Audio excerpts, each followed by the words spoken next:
Hey guys, welcome back to my channel, Cave Games 91. I just want to give a huge shout out to those of you who have supported my channel. And also, if you haven't subscribed, please do so. And don't forget to give a thumbs up by the end of the video. Now, how many of you can really say that you have gone above and beyond for your younger siblings? And if you have, what did you do? Now, it's very rare that a story I feel that I can relate to personally, because I also have younger siblings myself and shared a very similar experience as to what goes on in this heartwarming story that tells the tale of two brothers named Takeshi and Hiroshi who share a powerful bond and also share a huge and strong interest in video games. Now, mind you, this is not a big budget title, but nonetheless sitting at an $8.99 price tag on a Nintendo eShop, it is worthwhile picking up or downloading and giving it a try to give yourself the same experience that I also had. Let's go ahead and take a look. Upon first glance of the cutscenes, mind you, throughout the game you'll see plenty of it, you can't help but notice the technique used of motion capture click characters, which I won't be surprised if it reminded you of Gumby or perhaps the early episodes of Wallace and Gromit. And you can appreciate the use of old school clay animation while incorporating modern elements throughout. You'll be able to notice the use of modern day technology such as their smartphones, tablets, and so on. But nonetheless, you can't help but admire its simplicity and subtle use of sound effects that you probably wouldn't have noticed that indicate an exchange of dialogue between the characters. And it works out well, given that there are no voice actors behind the movements of the characters' mouths. Now you get that cheerful feeling that you're not missing out on any of the magic portrayed on your screen. Now here we have Takeshi, the 14-year-old older brother who works diligently on this game as he aspires to become a famous video game designer.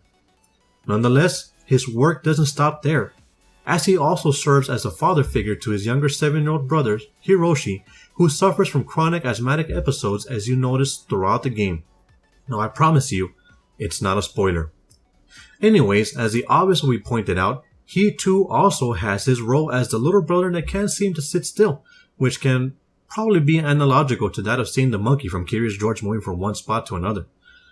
Now it's evident that these two brothers form a strong bond as a result of the death of their father, and also share a powerful passion for video games, as you're able to undoubtedly notice how cheerful Hiroshi gets when he asks his older brother about the game he's working on.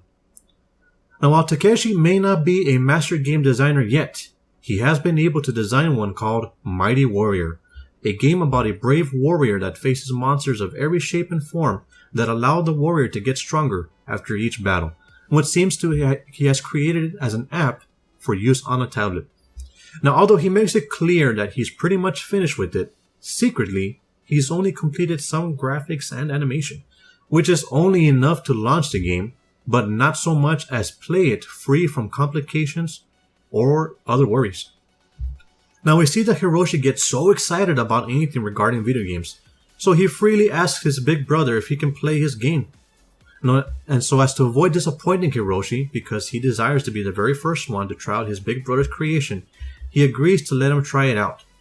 Now most of you, or all of you, probably know what it's like to not want to disappoint your younger sibling. So ultimately, that became the beginning of a struggle for time and creativity for Takeshi. But before he agrees to let him play, reality strikes him as he knows that Hiroshi won't be able to operate the game. So he thinks long and hard about what he can do. So he ends up coming up with the idea of controlling the game, or putting himself in the game, or in his words, for Hiroshi, I am the game. To both control the mighty warrior and the enemies along with the items used in real time using specific coding in his computer that will allow Hiroshi to receive the experience of his creation without actually as so much as having any control of the game. Now I'm pretty sure for those of you that are gamers in your younger days, you'll probably be playing a game that will catch the attention of your younger siblings and they probably beg you to play. So as not to be able to bear the burden of disappointment, you give them a controller where they thought they'd be playing, when in reality, you were sneakily playing yourself, and they'd be smiling and giggling thinking they were doing so good to grant them the joy, as you do, or in some occasions so as not to continue to be annoyed by the constant whine. But this isn't a story about an annoying little brother, so if that doesn't define a great big brother or sister, then I don't know what does. Now as you can see, Hiroshi is playing the game, and on top of the screen you have several icons that each have their identity that serves as to how many rounds are remaining, the stress level Hiroshi, and his joy level. The main objective is to reach a certain level of joy as indicated on the meter in order to satisfy Hiroshi before or upon ending the 5 waves of enemies. Now the game works on a strategic level. For each round you have to carefully choose what monsters to battle that will not ultimately defeat you and result in a failure. Sadly, that's not the only way to fail Hiroshi. If you fail to reach the joy level of satisfaction after the 5 waves of enemies, you have to start all over again. Now right above your Mighty Warrior's head you have your life, which is your HP or hit points, which decreases as you receive hits from the monsters, and the less HP you have left after defeating the last monster per round, the more stress Hiroshi has, which is added to the joy level you start with, which results in more joy accumulated. You can also get bonus joy if your character levels up. It sort of has its own unique use of balance, which may seem unusual, but for the sake of the game's mechanics, it makes sense. Now I mentioned you have to carefully choose which monsters to face, because some may be far past your Mighty Warrior's level to defeat. Now you have to experiment as you go, and also each round has random generated monsters where you have 9 choices to make along some abilities of your own. Eventually, at some point after the second wave of enemies, you hit a checkpoint where you can start from if you end up getting defeated afterwards and avoid having to start from the beginning.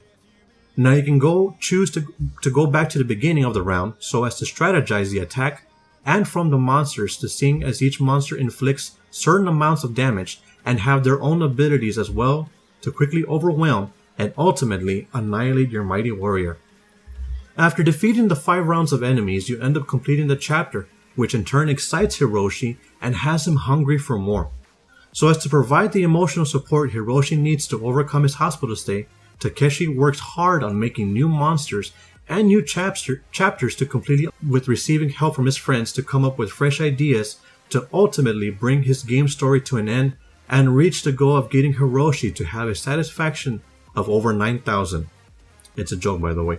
But nonetheless, it's a short story that brings you heartwarming satisfaction as to see how far a big brother will go, overcoming his own insecurities and shortcomings to bring joy to his little brother.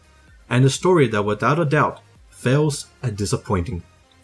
Thank you guys so much for watching, and don't forget to turn on that notification bell to let you know when I post new videos every other day. But for now, take it easy, make wise decisions, and I'll see you next time.